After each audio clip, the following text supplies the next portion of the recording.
السلام علیکم ویورز، امید کرتی ہوں سب خیریت سے ہوں گے۔ آج میں آپ سب کی خدمت میں بہت ہی فنی اور مزے کی سٹوری لے کے آئی ہوں۔ میاں کنجوس پڑھتے ہیں، کہتے ہیں جب گدڑ کی شامت آتی ہے تو وہ شہر کا رخ کرتا ہے، مگر جب میاں کنجوس کی شامت آئی تو ان کی بیوی نے ان سے آموں کی فرمائش کر دی۔ میاں کنجوس کا اصل نام حامد خان تھا، مگر محلے کا ہر چھوٹا بڑا کنجوسی کی وجہ سے ان کو میاں کنجوس کہتا تھا۔ خیر، میاں کنجوس نے فرمائش تو سن لی، پھر بہت ہمت کر کے اپنے صندوق میں سے کچھ پیسے نکالے اور بہت شان سے اپنی جیب میں رکھ کر بازار کا رخ کیا۔ سب سے پہلے ایک آم والے کے پاس پہنچے اور دام معلوم کیا تو پتہ چلا 150 روپے کلو۔ یہ سنتے ہی میاں کنجوس کانوں کو ہاتھ لگاتے ہوئے بولے، ارے بھائی، اتنے مہنگے، کچھ تو کام کرو۔ یہ سن کر آم والے نے جواب دیا، اس سے سستے لینے ہیں تو آگے جاؤ۔ میاں کنجوس فوراً آگے ہو لیے۔ آگے چل کر دام دریافت کرنے پر معلوم ہوا کہ آم 150 روپے کلو ہی ہیں۔ دام سن کر کنجوس میاں برا سا منہ بنا کر اس سے بولے، خدا کا خوف کرو، اتنے مہنگے آم بیچتے ہو، اتنا عمدہ مال سستا نہیں ملے گا۔ آم والے نے کہا۔ اب میاں کنجوس ایک اور آم والے کے پاس پہنچے۔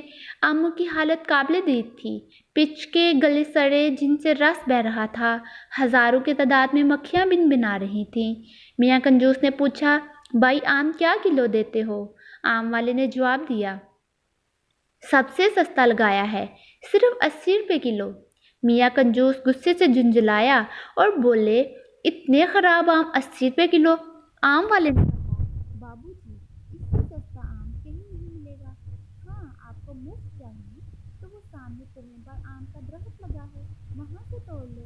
یہ سن کر میاں کنجوس بہت خوش ہوئے اور باغے باغے جا کر کنویں پر چڑھ گئے اور اچھل اچھل کر آم توڑنے لگے۔ اچانک ان کا پیر پھسل گیا اور میاں کنجوس کنویں میں جا گرے۔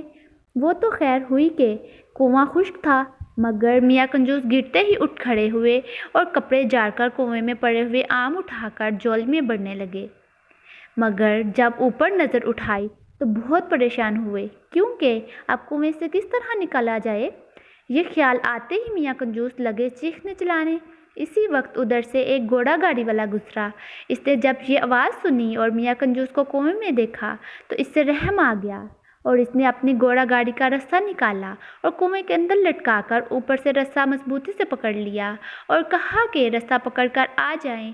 میاں کنجوس نے ایسا ہی کیا، مگر ابھی ذرا سا ہی چڑھے تھے کہ گھوڑا گاڑی والا ان کا وزن نہ سہ سکا اور درم سے کنویں میں آن گرا اور میاں کنجوس دوبارہ کنویں میں پریشان ہو کر چلانے لگے۔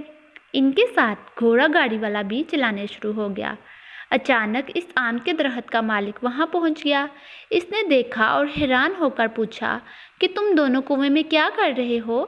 تب میاں کنجوس نے تمام بات اس آموں والوں کو بتائی۔ مالک نے کہا، اگر آپ مجھے 200 روپے دیں تو میں آپ کو نکال دوں گا۔ یہ سن کر میاں کنجوس نے چاروں نہ چار وعدہ کر لیا اور جب دونوں کو مالک نے باہر نکال دیا تو میاں کنجوس نے مجبوراً 200 کے نوٹ مالک کو دے دیے اور خالی ہاتھ گھر آ گئے۔ ویورز، آپ کو کیا اس میں سے سبق حاصل ہوا ہے؟ کمنٹ میں ضرور بتائیے گا۔ اس سے یہ ہمیں سبق حاصل ہوا ہے کہ کبھی بھی ہمیں کنجوسی نہیں کرنی چاہیے، بلکہ بڑے دل سے کام کرنا چاہیے۔ وہ 150 روپے کے آم بہتر تھے یا یہ 200 روپیہ اینڈ پہ دینا بہتر تھا؟ خالی ہاتھ بھی گھر گئے اور آم بھی نہیں ہاتھ آئے۔ اس لیے ہمیں کنجوسی سے کام نہیں لینا چاہیے اور بڑے دل سے کام لینا چاہیے۔ اللہ حافظ، پھر ملیں گے ایک نئی ویڈیو کے ساتھ۔ میری ویڈیو کو لائک کمنٹ کرنا نہ بھولیے گا۔ اگر آپ میرے چینل پہ نئے ہیں تو سبسکرائب ضرور کیجیے گا۔ دعاؤں میں یاد رکھیے گا۔ اللہ حافظ۔